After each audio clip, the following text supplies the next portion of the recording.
Let's call to order the Downtown Belmont Development Association. Let's go right into the Secretary's report.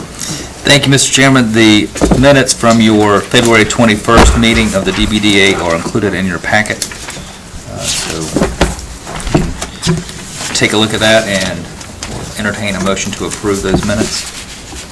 I move to approve the minutes. I second. All in favor? Aye. All right. Yeah, they're removed.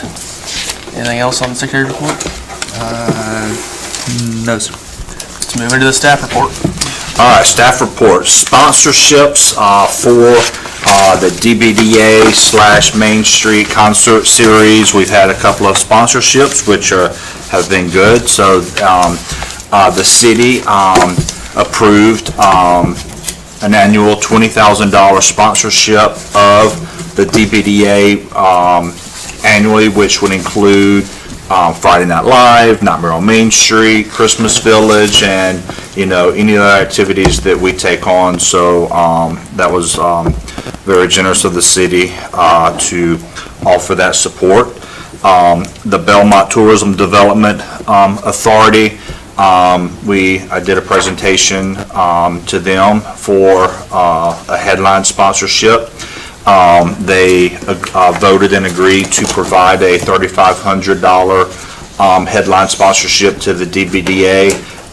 Then further conversation carried that to just an annual sponsorship of this organization and the work that they're doing.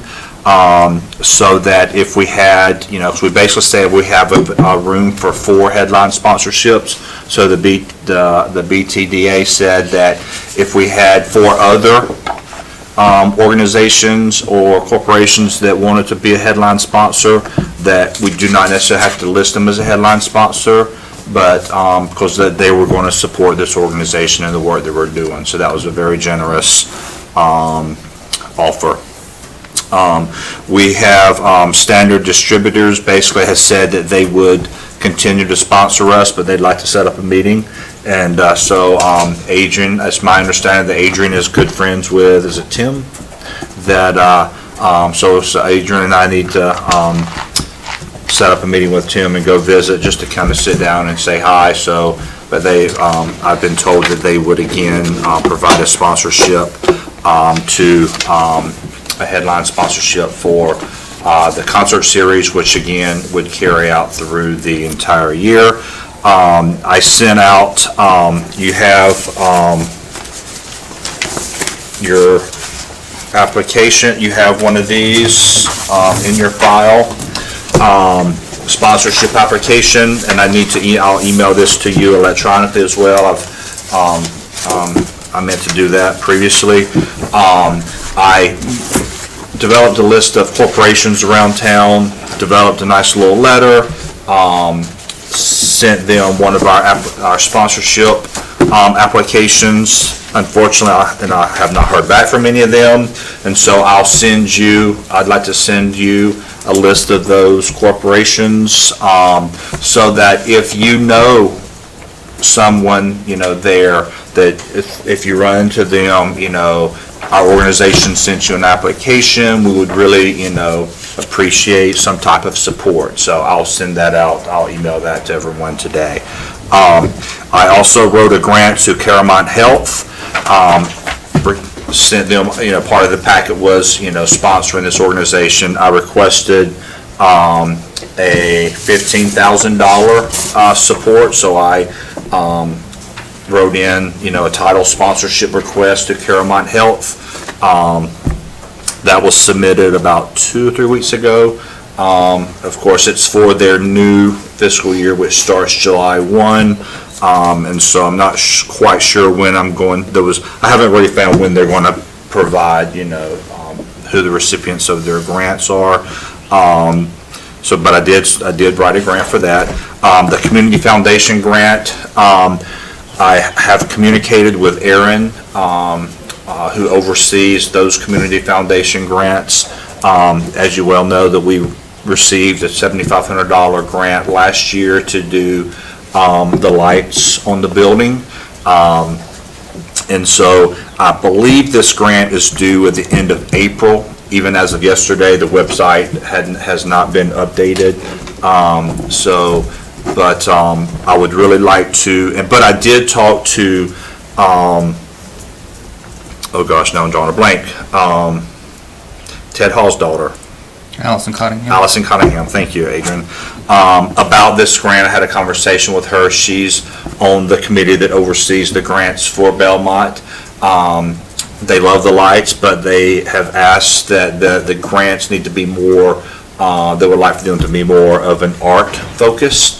And so my thought is, writing a grant, for at least the $7,500 for more art in our downtown, which I think would tie in nicely with the project that we just heard about as far as our box art wrap in downtown. So that's my staff report. Any questions? I just also add the facade grant was approved, right? The facade grant was approved, and actually it's basically done. I've communicated with Nate. I created the contract, and I need to actually get Nate to sign it, and then actually Adrian to sign it in front of a notary here. So I actually spoke to Michelle earlier this week about that, so I'll get with Adrian and we'll get that signed. And but yes, that was approved by City Council and move forward, and it looks really nice. So we do have nice new awnings in front of Stream Bean and Johnny B's Pizza. Any questions for Phil? Let's move into the treasurer's report. Mark? Okay, there has not been much activity this month. You've got that report in front of you, $20,349.05, the checking account balance. The outstanding checks, $1,582.46. That's Friday Night Live band deposits. Current account balance, $18,766.59. And that's, of course, the available funds. We've still got uncollected sponsorships for 2018 of $3,000. And Any update on that? update or headway on that? Yeah, it's two, and so I had a communication with one and reminding them, and they asked could they break that up into two payments, and I said yes. And then Shelley was going to reach out to the other, the construction company, because she was meeting with him and going to remind him about, his commitment, which was fulfilled by us, during the Christmas Village. So, so we're still, tugging away on trying to collect those two. Anything else, Mark? The only other thing is Phil and I and Danny have a meeting. We got to change some signatures with the bank here, SunTrust, on Monday, 10 o'clock. All right, committee reports. Angela, back to you. That's me. So, art project, regarding the box art wraps, as Phil had mentioned, we hope that a grant can come through if the Community Foundation grant in particular seems to be well targeted towards, what they're looking for with what we're looking for. So hopefully if that comes through, that, that could almost fully fund the proposed budget for the 7 sites and 8 boxes. But in order to, if we wish to proceed with the plan and the timing that I put forth, in order to do so in good faith, since we're asking artists to create original work and submit for a contest, we feel as a committee would be important would be to have some assurance at this time that the project has the ability to be fully funded. And the request would be, would the DBDA pledge its financial commitment to fund the box art wrap project to the amount remaining after any other awarded or earned avenues of funding have been applied? Could you bring that budget up again, Jamie, please?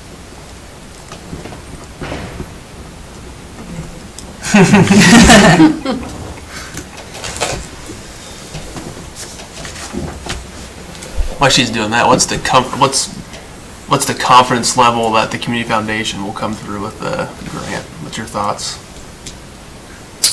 Well, that money is dedicated for downtown Belmont, and probably Adrian and some of you could probably, speak to that more so than myself. All I can say is, again, my conversation with Allison was that they would like for that to, those funds, that grant to be used more for art in the downtown, that's what they would like for it to go to.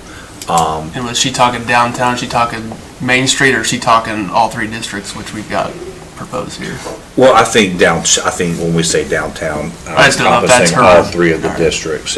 It's for, Adrian, I guess it's not, that grant is not, I guess it's the city limits, I guess it's for Belmont, right? So I think that it would be a strong application. This would seem to fit with what they're looking for.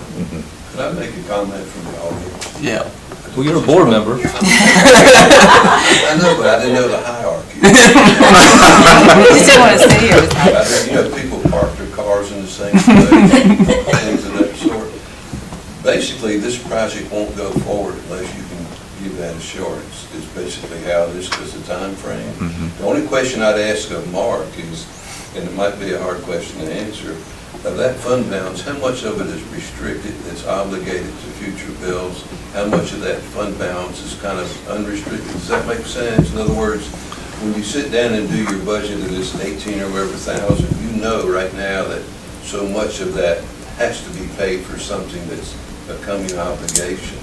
Is that something you can discern from that, or is that, in other words, budget-wise, does that make sense? Discretionary Right. versus what's already fixed, yeah. Correct. How much of it is a discretionary fund, and how much of this 18,000 or so you're going to have bills for, and that kind of thing? But honestly, in working with Angela, this project won't move forward unless you can give some assurances today. And Mark, I'd like to jump in first. That's something that I have been communicating with Danny. I feel like this board really needs to have a fully developed budget so that we can actually plan accordingly to the direction that you're going.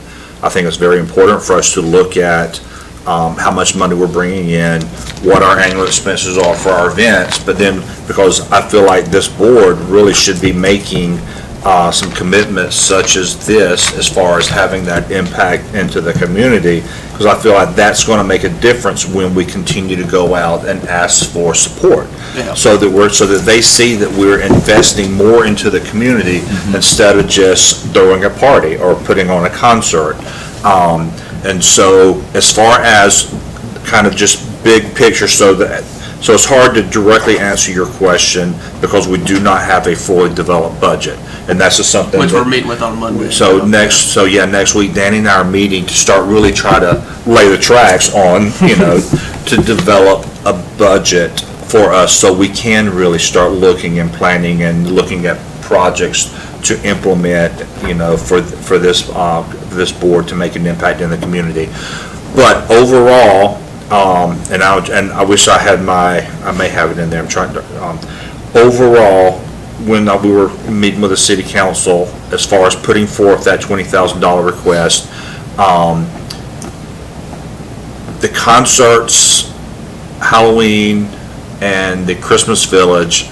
I'm trying to think, Adrian, do you recall what those numbers were? I'm trying to think, the cost of that was it 90,000? I believe that's close, and you covered your cost. We covered our cost. So as far as sponsorships to make ends meet, we actually raised 30,000. 30 to 40,000, because then the rest was made up by beer sales. And so, It looks like you ended last year at about $19,000 to the good, and that's still with $3,000 uncollected. So that's with, after paying everything for the concerts, which clearly was your most expensive right. endeavor. So, assuming that, and this year, you're doing the Friday Night Live concerts, which you made money on, and last year you did the Party in the Park, which you lost Where money we on, and you're lost not money. doing those this year. So, I think you'll be in a Yeah. better financial situation, assuming that you get the sponsorships. Even today, if Right. you add up the 20,000 from the city, the 3,500, the uncollected 3,000, the real number of available funds is 45,266. And this payout would be after July 4th, so it Right. would be in the next budget. So it could be, it wouldn't affect necessarily things that are happening for this. Right.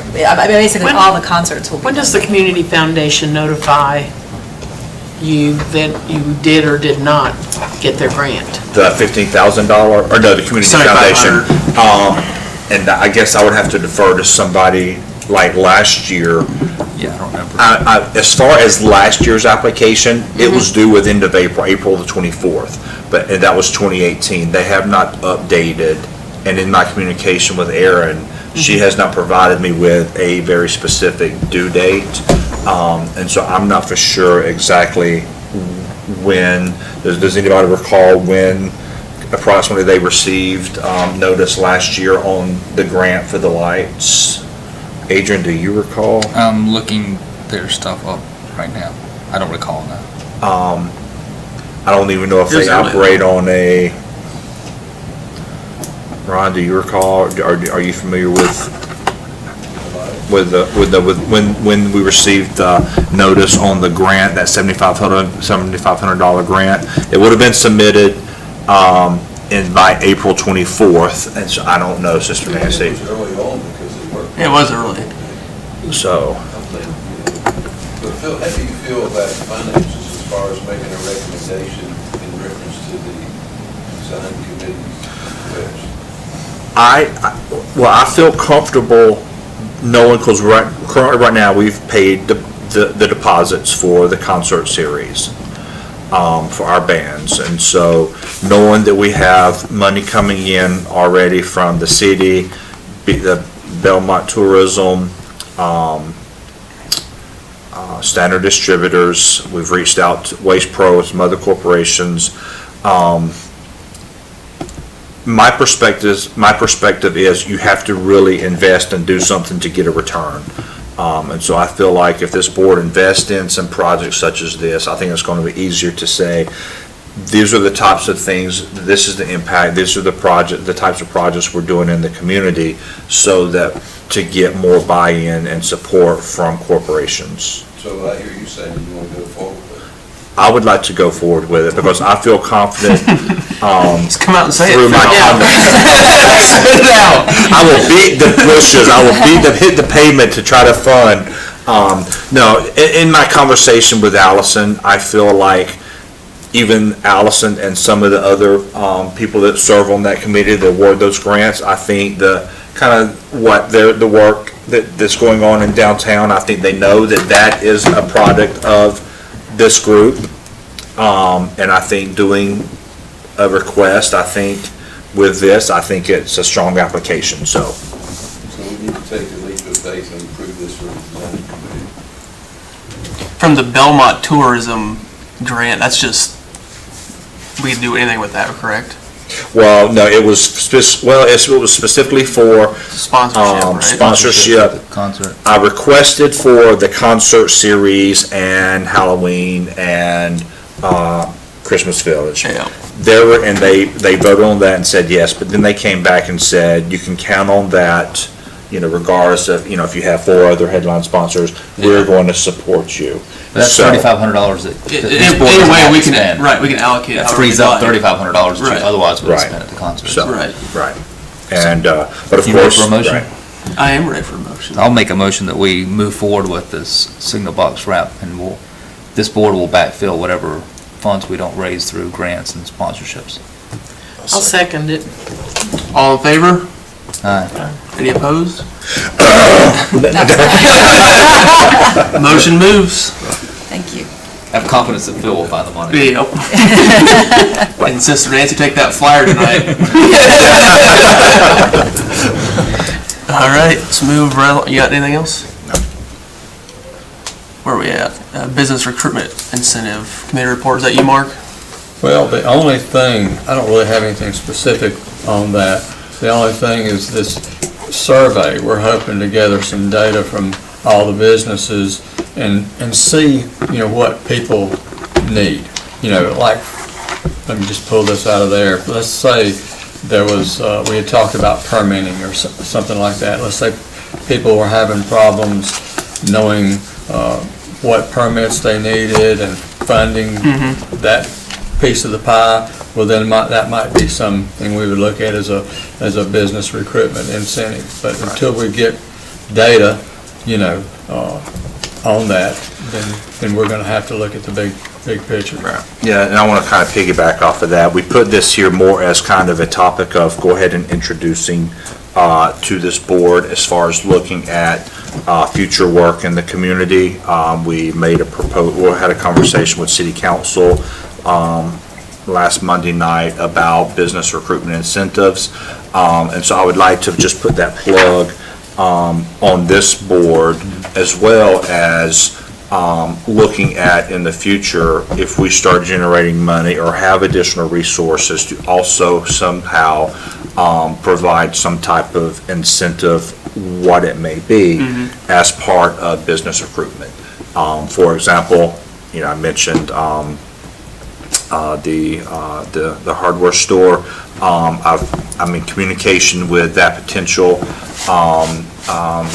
business that's coming in. And even as of yesterday, we had a phone call. The numbers that they have received as far as redoing the floors to try to do the build out was excessively higher than what they were thinking. And so I hope that's not a deal breaker. But at some point down the road, it would be nice for us to be able to somehow, not a large amount, but be able to help invest in recruiting, strategic, businesses that we want to see in our downtown. So that was more of a plug for this board. David, get your... Yep, so I'd like to carry over the recommendation that we proceed with Stan Lowry and their quote for $37.50 for the Friday Night Live stage. I'll entertain a motion. Motion to entertain a motion. Second. All in favor? Aye. Any opposed? It is moved. Stan Lowry is the guy with the stage. Stage guy.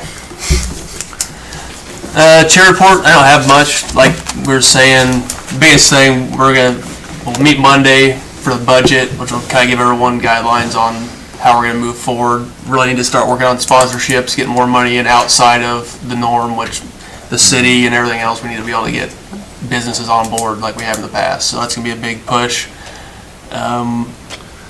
Like you said, the biggest thing is business recruitment is how can we talk about permits and leases and all that stuff, how can we help, and hopefully, I don't know if one of the questions on the survey is what are your biggest startup costs? I mean, a lot of these people are independent business owners, they don't know what they're getting themselves into until they've already leased the building, and then their eyes open up when something goes wrong. So I mean, that's a question we ask existing business owners, what problems did you guys run into when you started up businesses? So That's a direction that they're going. So it's good. And part of all that is, people will say, hey, I want to open up a pottery store. And they know a lot about pottery, but they don't know squat about business. what they Yeah, so. So part of that could be linking them up to existing resources through the Small Business Center at Gaston College and Belmont Abbey and the chambers, and getting them connected with some other folks that can help them with the business aspect of it. Yeah. Right. Maybe put on a seminar too for small business if you even have interest. So. Any other new or old business? Sister Nancy? Is there any thought about publishing a calendar of events for businesses, for organizations to kind of know what's happening in Belmont?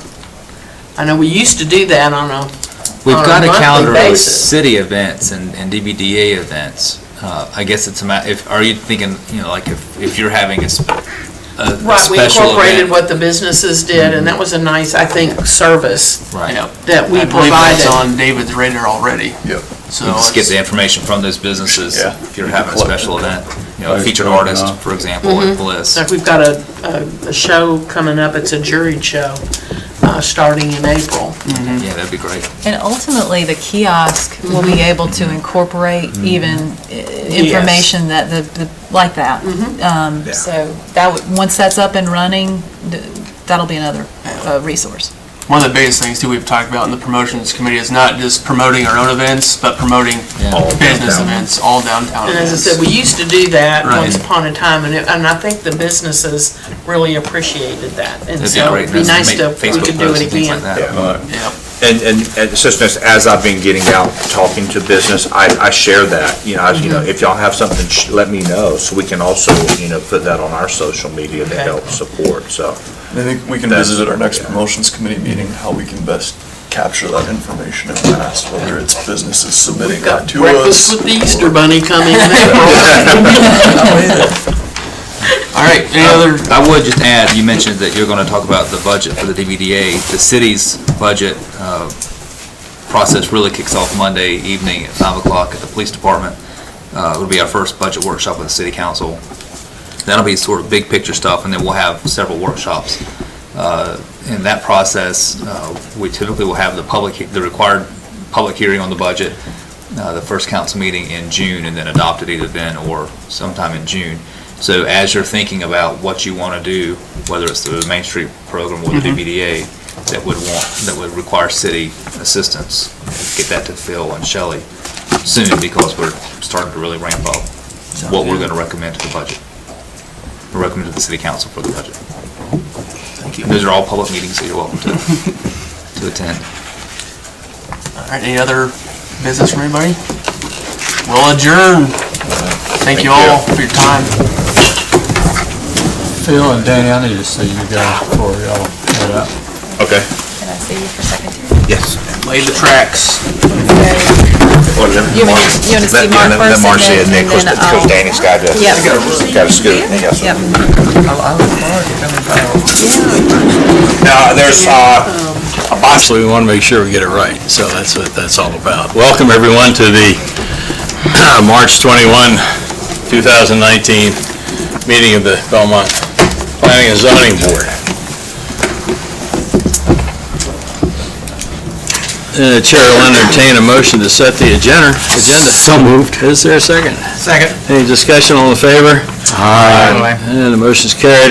Everybody have a chance to look at the minutes from the last meeting, enter any changes or additions, deletions? Include the changes I submitted. And those that I provided to you as well. And I'd move to approve the minutes of the February 21st meeting. Second? Is there a second? Second. Any further discussion? All in favor? Aye. The motion is carried, and the minutes of the February 21, 2019 Planning and Zoning Board meeting are adopted. Let's see. Do we have any public comment for tonight? I think they're tied to specific All right, let's see. proposals. Okay. We got a bunch of them here for 37 highway commercial zoning. Okay, the first one is Amberley modify approve a single. Okay, single. All right, so.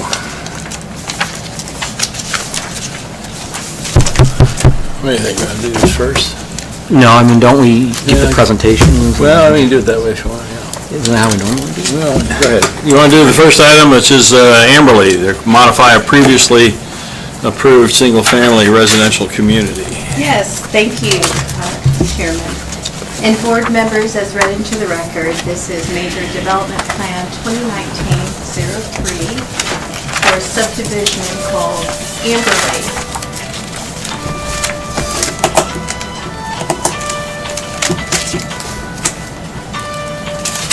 It's all right.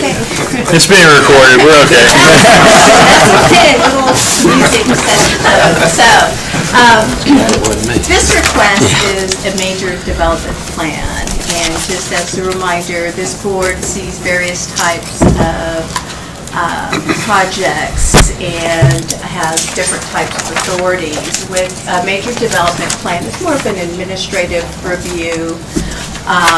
It's not legislative, such as a rezone or text amendment, and of course, this board no longer listens to or hears quasi-judicial that goes straight to council.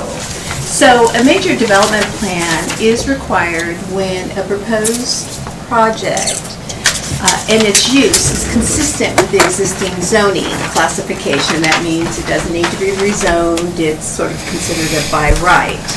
It can comply with all the requirements of the Land Development Code. So the major development plan with regard to residential subdivisions, if they are proposing 8 lots or more for residential, it does require it to go through this process. The intent behind the process is to allow city officials and the community to view and provide input on a development, and specifically what we call this in your packet before development begins. This process works very well. It, again, provides the opportunity for a dialogue, and in almost all cases, it often results in a project that exceeds the minimum requirements of our code based on input. The planning board's task is you're required to review this and make a recommendation to approve with conditions, or recommendation to deny to the city council. So the proposal in front of you is for a 188 lot residential subdivision on 83 acres. Parcel IDs for the record are 188088, 188087, 188095, and 188090. Now, this residential subdivision is proposed to be set with detached single-family residential units. The community includes open space, tree-safe areas, and required infrastructure. Now, this project is actually a modification of an existing approved project that was approved for a 164-unit subdivision, and I'll go into the background and details in just a minute about that. So the map that you see on the screen is the subject property area. Belmont Town Center, where the Harris Teeter is located right here on South Point Road. Across the street is the high school. Nixon Road starts at South Point Road, runs in a western direction. And I transition beautifully right into my aerial photograph here. You can see of the subject site, and residential development surrounds this lot as well. This lot has a lot of topography. As you can see, it is a wooded lot. Photos of the site, one of the parcels has an existing single-family home on it, but it is abandoned and boarded up at this time.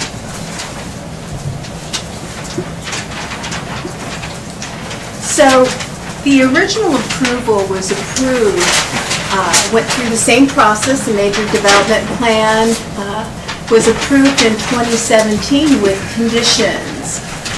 It was for 164 single-family residential lot community, which resulted in a density of just under 2 dwelling units to the gross acre. The status of this project is they have completed the required annexation, the construction plans are approved, they've received outside agency approval, such as from the state for their water and sewer and NCDOT. So it's really ready to go as far as groundbreaking. They still need to conduct the pre-construction meeting with city staff before they pull their grading permit and pay the remaining system development fees. This will need to be done by the end of the year to keep the project vested. So, as I mentioned, this is a request to revise this subdivision to add 24 lots. That would result in a lot count of 188, a density of 2.26 dwelling units to the gross acre. Based on the conditional approval, the additional lots does require it to go back through a major development review process. We did review this based on the city's current codes. What has changed in our current code since the original approval is, as you are aware, the city initiated a traffic impact study ordinance in 2017 to take into account all of these smaller subdivisions and address their cumulative effects where they did not meet the threshold for NCDOT for a traffic study. But, you know, all these small subdivisions do have a cumulative effect. So they were required, and they have had a traffic study prepared for the entire 188 lot subdivision. And again, it is going through the regular process of being heard tonight by the planning board for recommendation to the city council for a public meeting, in a public meeting. So here is the overall site plan, and this may look very familiar to the board. It's the same exact layout as previously approved, the same roadway network and housing type, some alley fed, some front loaded single family lots. What has changed, and I'll show the details in just a moment, is they have modified their lot widths. Yeah, I noticed that.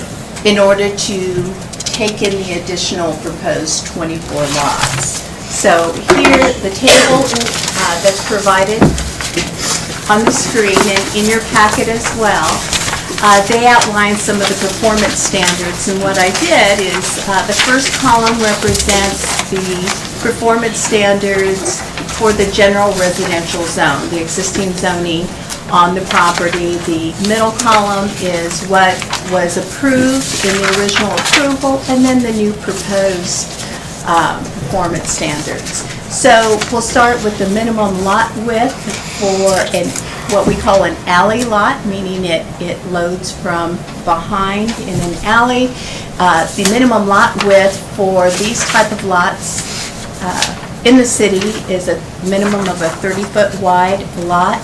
Their original approval, they had lot widths varying from 45 feet in width to 55 feet in width. And what they proposed is a reduction of 5 feet, so they would vary from 40 feet in width to 50 feet in width. Now, the alley load lots that are proposed at 50 feet in width, you'll notice that they are located adjacent to Nixon Road. And that is because originally their largest lots were 55 feet in width. We had them place that on Nixon Road, and that was to try to blend in with the other lot widths in the communities along Nixon Road. So this would be a reduction of 5 feet in width, but it still exceeds our minimum requirement. With regard to what we call a street lot, meaning their garages face the street and are loaded from the front, the minimum lot width is 55 feet or greater. The original approval ranged from 65 feet to 70 feet in width. They are proposing to meet the minimum width of 55 feet in width. And those are in the internal area of the development. With regard to setbacks, none of the setbacks have changed from the original approval. They're consistent or even exceed our minimums for the general residential zone. Side setbacks are going to be less though, right? Yes, they would be, they're ordinance 20% of one number that's less is less. whatever the lot width, yes, Right. that's correct. So, with regard to tree save area, as you are aware, our land development code requires that 25% of the existing tree canopy be preserved. That comes to just under 21 acres. It's 20.75, and they are providing the 20.75 acres of tree save area. In addition to the required tree save area, new developments are required to plant street trees as well as yard trees on the individual lots. Based on their overall design, that would result in about 700 additional trees, and that is based on the additional lots, is about 48 trees over the original approval.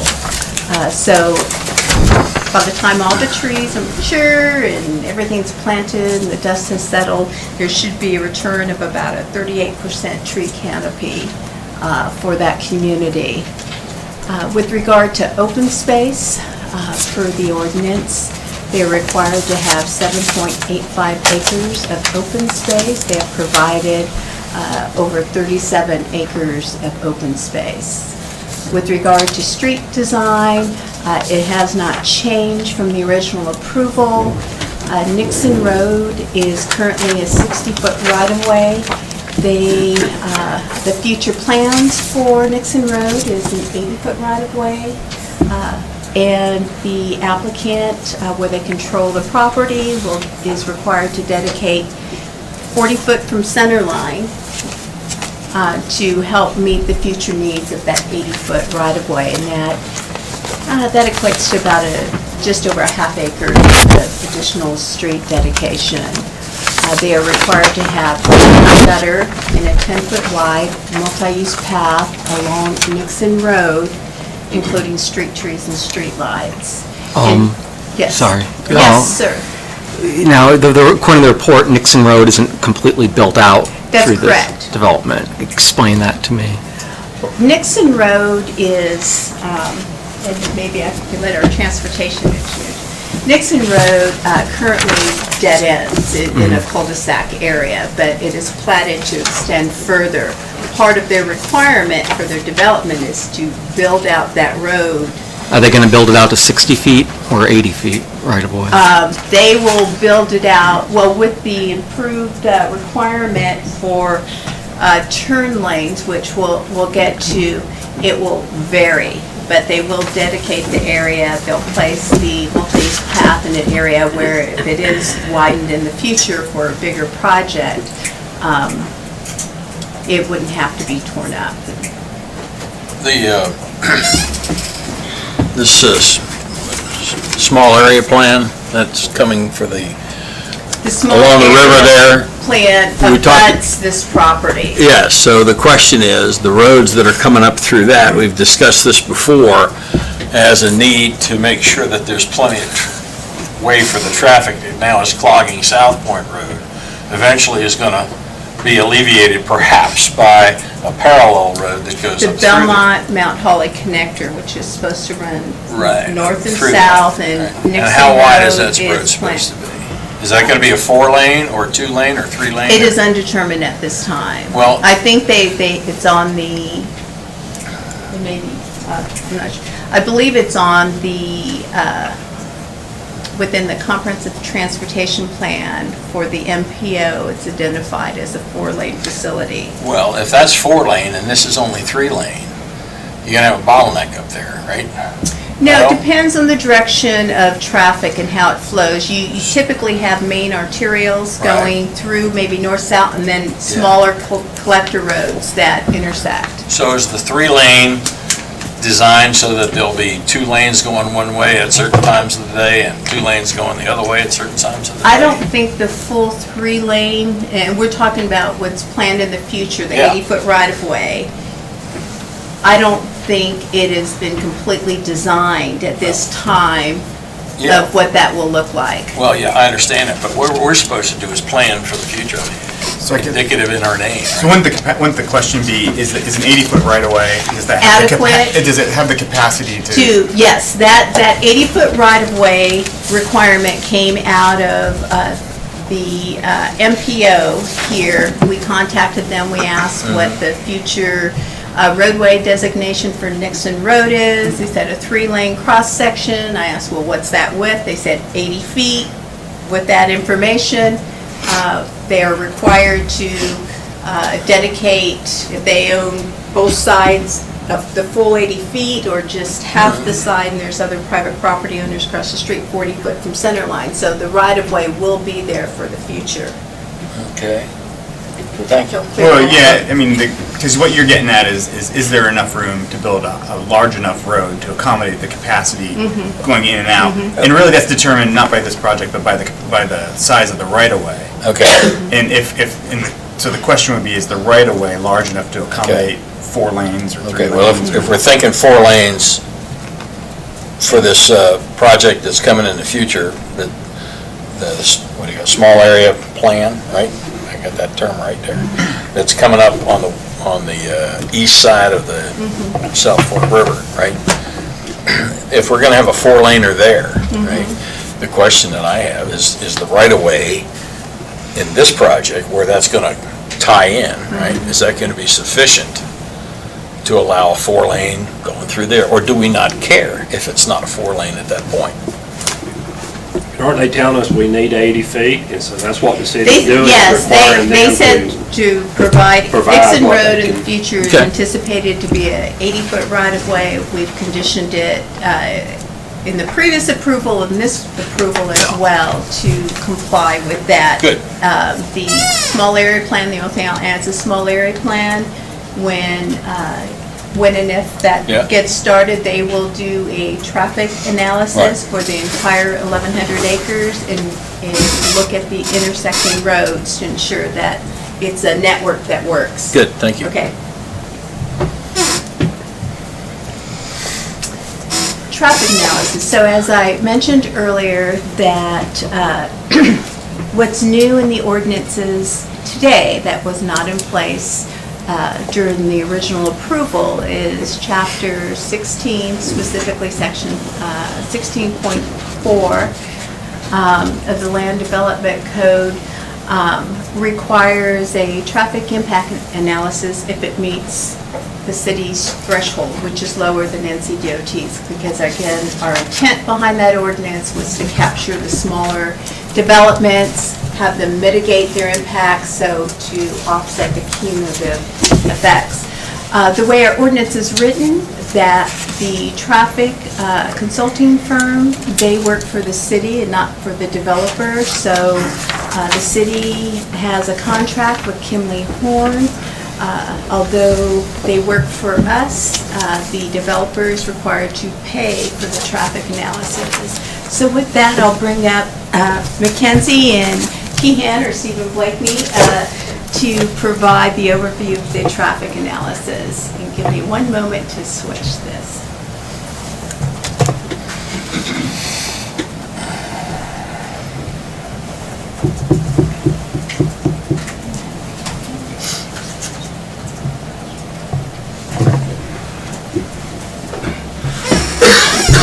Shelley.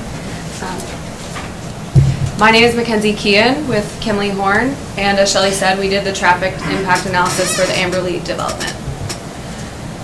The purpose of the development traffic impact analysis was to evaluate and identify improvements to mitigate the traffic impacts of the proposed development and consistent with city and NCDOT mitigation requirements. The purpose is not to correct existing deficiencies of the transportation system. The site is expected to generate enough trips to exceed the City of Belmont's threshold for a traffic study, therefore a study was performed. The proposed development did not warrant a traffic study under NCDOT requirements, but NCDOT was involved in the TIA process. As Shelley said, this is a single-family development with 188 homes, producing 1,859 daily trips, 138 AM trips, and 186 PM trips. The build-out year for the development is 2023.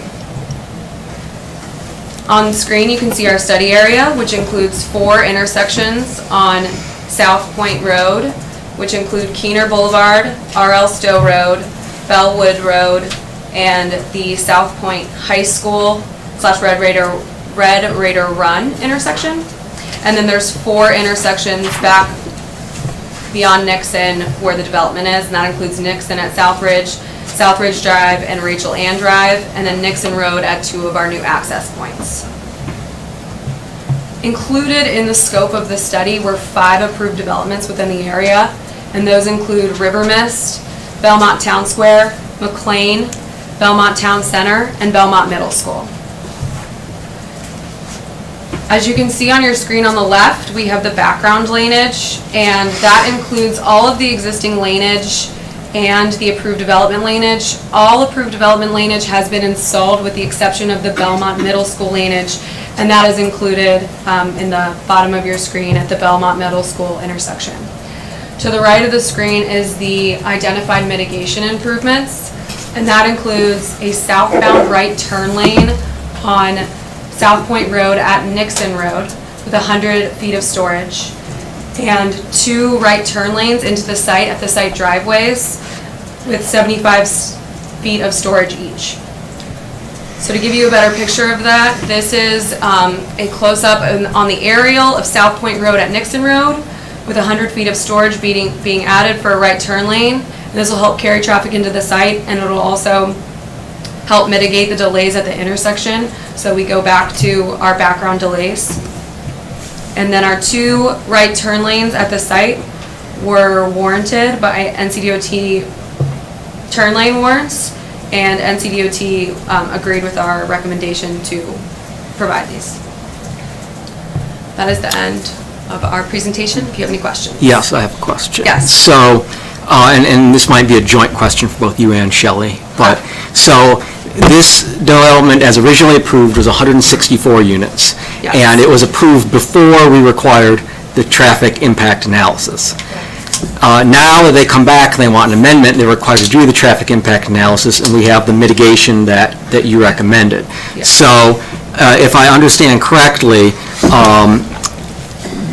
if we were to approve this, we would have traffic mitigation based on all 188 units, not just the 24 units that were added. But if we leave it as is, they get 164 units with no traffic mitigation. That is correct. That's correct. All right, thank you. So I have a follow-up on that. So are you better off with the 164 without the traffic mitigation versus the 188 with the mitigation? Unfortunately, the scope of this project did not look at the 164, and there was no study performed for that. But in your professional opinion, I mean, you're talking a 15%. I mean, you're looking at just a little bit with no improvement. So if we were to do a study with only the 24 homes that are being added, that right turn lane would not be recommended, most likely, and no turn lanes into the site would be recommended. Here's a question that maybe the developer and the city can answer. It may take more than just one person to answer this question. What's the tripwire for this study? The threshold?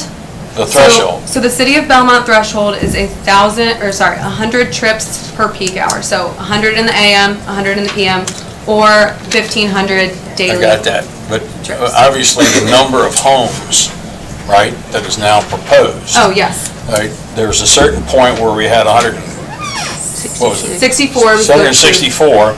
Now we got 188. Okay? Yes. So somewhere in there, the tripwire was tripped. Okay? So my next question is, it has to do with the width of the lots.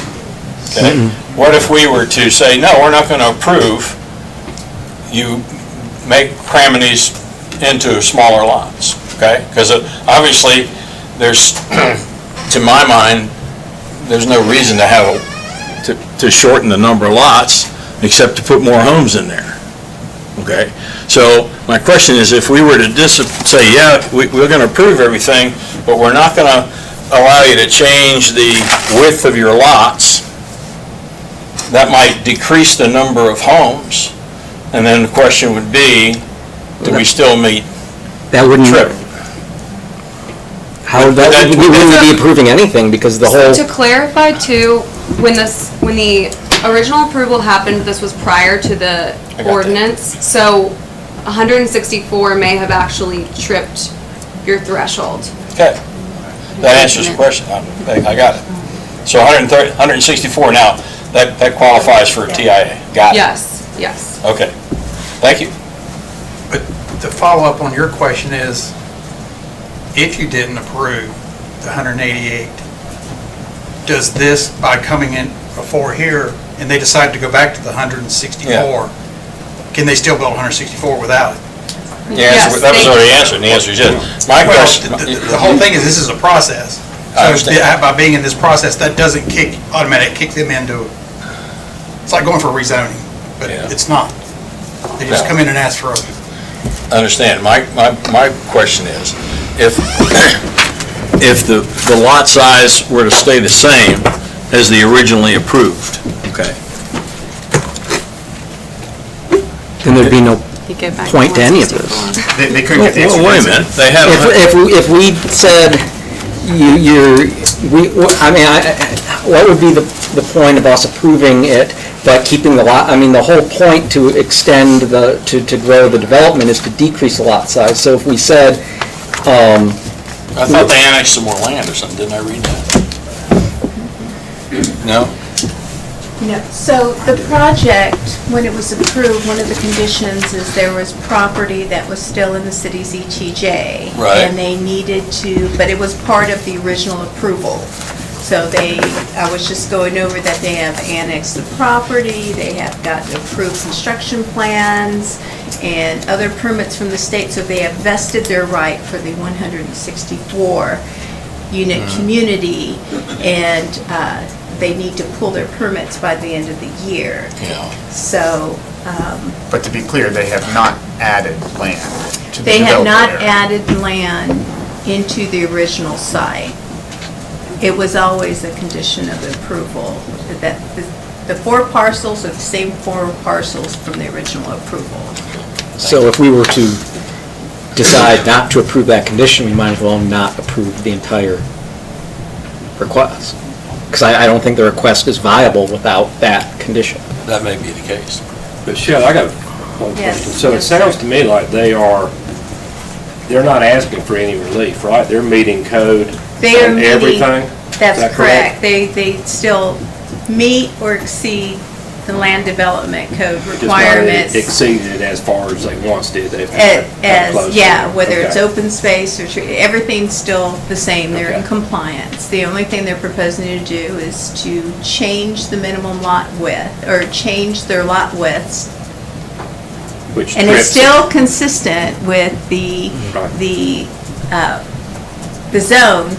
And what triggered the requirement for them to go back through the process is the original condition, which, conditions of approval, which are in your packet, is attachment B, says that it's limited to 164-unit single-family community. If you want to change that, you had to go back, and that's why they're here tonight.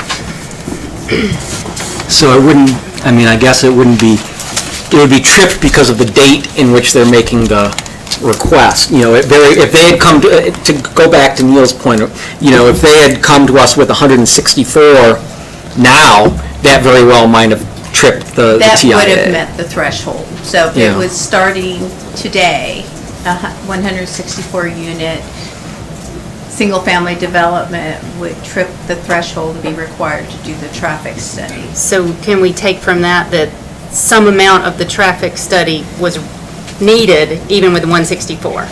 Well, I'm looking at my transportation engineer, just because I asked him that question, can we make the assumption that whether it's 164 or 188, it's close enough that might warrant those same improvements? But it wasn't required at the time, And he's right? nodding his That's the head main yes, thing. So it's all The hypothetical. 24 didn't change the Well, that would traffic be an ex post impact. facto. It just, we got it That's a great because term. the timing. Well, not technically, because they're seeking So, benefit, but it's a right principle. So with regard to the architecture proposed, the conceptual elevations in your packet are the same conceptual elevations provided at its original approval. The single-family homes are proposed to be a mix of brick, stone, fiber cement siding as the primary cladding, with vinyl can be used as trim material. The elevations, conceptual elevations, were consistent with the guidelines of section 4.22 of the city's land development code. The recommendation is, first, I need to state into record that the project does comply with the regulations found in the city's land development code, consistent with the zone and building type. That includes the new addition of having to do the traffic study to meet current code. The conditions of approval have been modified to address the 188 lot subdivision, as well as ensure that the required improvements outlined in the traffic impact analysis will be done. So looking at this request, it's like 164, 188, and you have to take a step back and say, well, what does the city get as a benefit from that? Because they are getting additional lots. And from our standpoint, we are getting roadway improvements. We are getting roadway improvements that we would otherwise not get, that could have, more than likely, would have been warranted if we had the TIA ordinance in place at the time with the 164 development. So for that reason, staff supports and recommends this plan. The planning board make a recommendation to council to approve as conditioned. The two architects down in the end care to share with the rest of us? I'm trying to figure something out before I ask the question. The original? Can I ask a question? Please. Okay. The question I have is,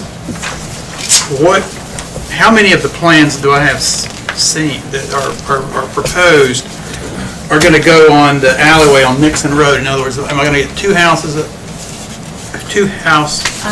elevations and that's it? I'd like to know what the mix possibly could be. Okay, I will have to have the developer address that. My understanding is a builder has not been identified, that these are concepts to just conceptual elevations. So you can't really count on what's in front of it. It's that's really correct. it's an illustrative example. Right, but I know what fits on a... It's a very wide example. Yeah, but I know what fits on a 45-foot lot versus what fits on a 55-foot. And we will have the developer address your question. I just don't foresee, by reducing the lot, are we going to get the same house all the way, just change the color? Well, that's not a variety.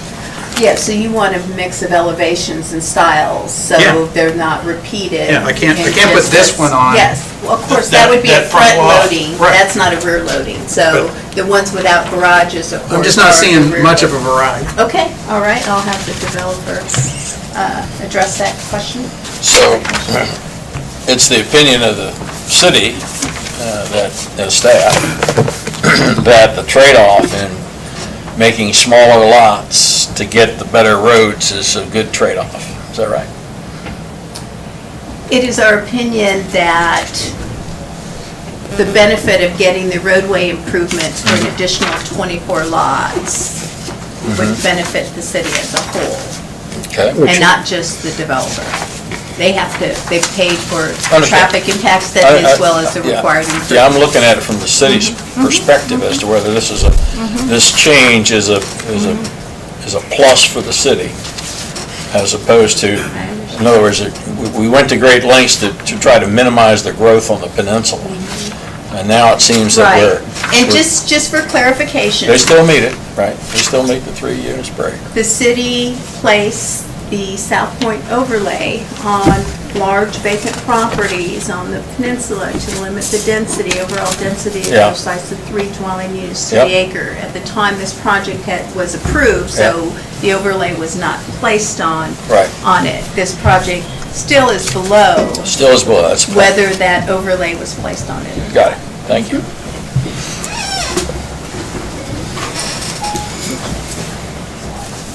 Okay, thank you for your presentation. Mr. Waters is the petitioner, so I recognize Mr. Do I got the right one here? Yeah, Mr. Waters, Yes. How you doing? Welcome. Thank you. My name is Tom Waters with Provident Land Services. So good evening, board members, ladies and gentlemen.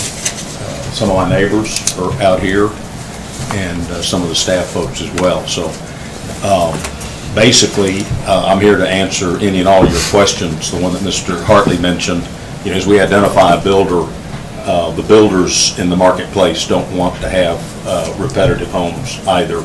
So they would typically have maybe 4 or 5 elevations of different homes and maybe 3 or 4 or 5 floor plans.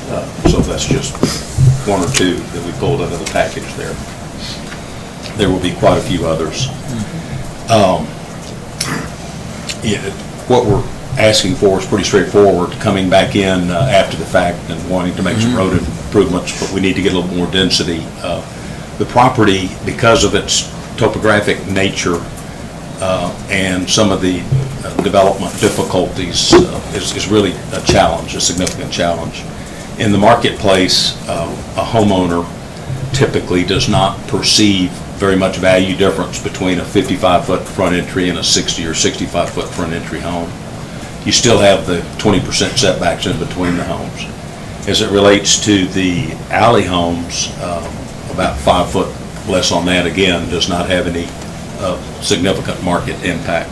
And some of the alley homes are narrower even than that. If you have an alley home on a real wide lot, it almost looks out of place with too much space in between the homes. You've probably seen that before. So we just feel like this is a good balance for the community, for what we're asking. We are doing the BMPs on the site for water quality and detention and such as that. So that's BMPs, help me, best management practices? Yeah, the stormwater storage and water quality aspects of the development. And that's basically it. But I'm here to, if some of the neighbors have some thoughts, I'm happy to answer any and all. Okay, we'll go from questions for the, anyone? Yeah. You just said you need to get a little more density in this development. Explain that to me. Why do you need that? Just adds value in terms of some more lots would be additional value in terms of the lots. The lots are worth something. And that's what allows us to mitigate the expense of the off-site improvements, the traffic impact. Well, but you wouldn't have to undertake those improvements if you weren't seeking to add more density. Yeah, it's my opinion that the density that we're adding is beneficial and not as costly as the road improvements. All right, understand. Any other questions for Mr. Waters? Thank you, sir. Yeah, Mr. Earl from Charlotte? Yes.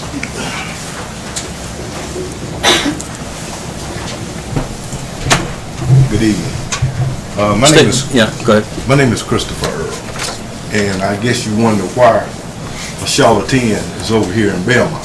I am. Well, I lived in Belmont for almost 20 years. I went to school here. Yeah, okay, good. And I have a valid interest in Belmont because I got property in Belmont. And anytime land comes up in Belmont, well, I'm here because I want to know what's going on. Oh, good. And that's why I came to the meeting tonight. Question for the architect or the developer is, with the 3 houses that you put up on the screen there, where was the garage going to be for the middle house? Can somebody address that from the developer? Yeah, so some of there are 2 different product types, building types in the development. Some are alley loading, meaning the garages are in the back of the house, so they're not attached like the front load. Okay. Okay? And another question I had was, I've got the clock. Tell me where Nixon Road is. I've been over here, I lived over here for 20 years, and You throw that map back up there, it's basically an extension. I want to find out where Nixon Road is. Do you know where the high school is? Well, that's where I used to play all the time. Yeah. I never knew the name of the road. Yes, so R.L. Stowe, when it crosses South Point Road at the high school, is Nixon Road as it leads I don't know, I'm gonna ask for in a an western extra spot. I direction. thought he might have been. That's Nixon Road. So if you're the side of the high school, that's Nixon Road. And I'll show it in the map here. Give me 1 second to bring that back up for you. Let's see if I can get.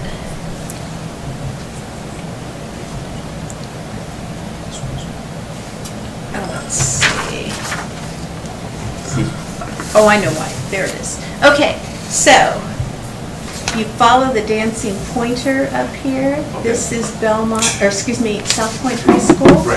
Right here. South Point Road is right here. So this road here, as it heads in a west direction, that is Nixon Road. And if you would go straight through the intersection, that would be R.L. Stowe Road. Oh, I know where it is. You know where it is? Okay, we're, Okay. yeah. Good. Okay. I used to ride my bicycle over there, so I'm pretty familiar with it. Good. All right, Katie, go forth.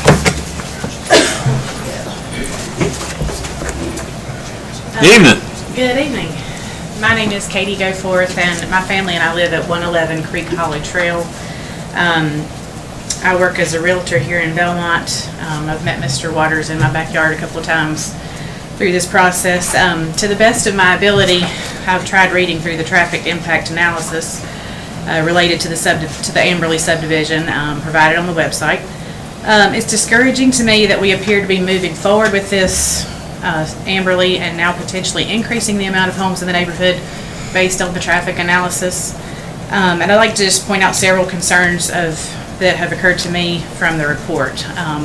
So looking past the potential addition of 3 right turn lanes, I'd like to look further out. And so beginning on page 15 of the report, it mentions several traffic projects that all sound like great ideas to relieve the current traffic situation on South Point Road and Belmont in general. Just to name a couple, there is mention of a Belmont-Mount Holly connector and a widening of South Point Road. However, the report refers to these projects as planned but unfunded. Page 3 of the report mentions the need for a left turn lane on southbound Central Avenue at the intersection of Central and Keener Boulevard. So at Stone Manor, around that area. There's no mention of this even being in the planning stages, only that there's need to be further study of this need. So based on this report, it appears that there's no plan and also no funding. Further, the report uses a system of measurement as to how the roads and intersections are performing during peak hours. According to the report, there are 6 levels of service on this scale, A through F. And I'm sure it surprises no Belmont resident in this room that the intersection of Central Avenue and Keener Boulevard, as well as the intersections around South Point High School, received very poor ratings currently. And according to the report, they're expected to be close to or at level F at the time of the build-out, or 2023, at the time of the build-out of the Amberley subdivision. F is, of course, the lowest of the rankings and seems to indicate significant delays for anyone using these intersections and roads. This traffic report seems to put into black and white the congestion and delays that we, the residents of Belmont, experience on a day-to-day basis. It seems unwise that our city would consider this traffic analysis as supporting the development of the subdivision with the 188 homes. I was opposed to the subdivision in 2017 due to the fact that our roads and our schools cannot handle this development. And I'm currently opposed to these additional 24 homes. Please take this opportunity to recommend to the City Council that the Amberley subdivision not include these additional 24 homes. Thank you for your time. Thank you for your comments, Ms. Goforth. Appreciate that. Do we care to address any of that, or? Steve Blakely with Kimley Horn. You actually did a very good job reading through that report, so I'm glad you made it through it. So relative to some of the longer term projects that you referenced, those are in the CTP. Some of them have been entered into the next round of prioritization with the state, with NCDOT. So that is the STI way, it gets into the STILP. It is a lengthy process. But those are... No money. Well, there's money in the STILP, but they've got a rank. And so what they have to do is go through the typical STI process to rank those projects and get into the funding process for the STILP, just like any other project in the state. Those are to address the current or future congestion issues that have been defined. But again, the purpose of the traffic study for development is to identify mitigation to offset impacts from the development itself, not to fix existing deficiencies. So there are deficiencies out here. All of us know that. You're exactly right. There's a lot of level of service Fs on South Point, especially the signalized intersections. The unsignalized intersections, when the F shows up or any other letter grade, that's for the stop controlled approach, not for the through movement. Okay, that's the reporting for the side street trying to at the stop sign trying to get out. So there's differences between signalized and unsignalized. Thank you, sir. Any questions for the traffic expert? Okay, thank you very much. Do you have any questions? Yes, please do. I move to approve as conditioned in the staff report. Is there a second? Second. Any further discussion on the motion to approve the recommendation before the zoning board as? Can I ask one question? Yes, sir. So they want 24 lots. Is there any, if we did less than 24, but not down to the 164 or 168, would they still have to do traffic impact Yeah. results? So anything bigger than the original would clue that in? Is that what we've been saying? Yes, I think they talked about that, right? If it were 165, it would now, I think I heard you say earlier, if it was 165 homes instead of 164, they're asking for an increase and that trips the wire for a TIA. Yes. And that would trip the wire to cause this thing to have the improvements. If they that were coming in now, the 164 should trip the Right. warrant threshold. But my understanding is we could disapprove it, but they could go back to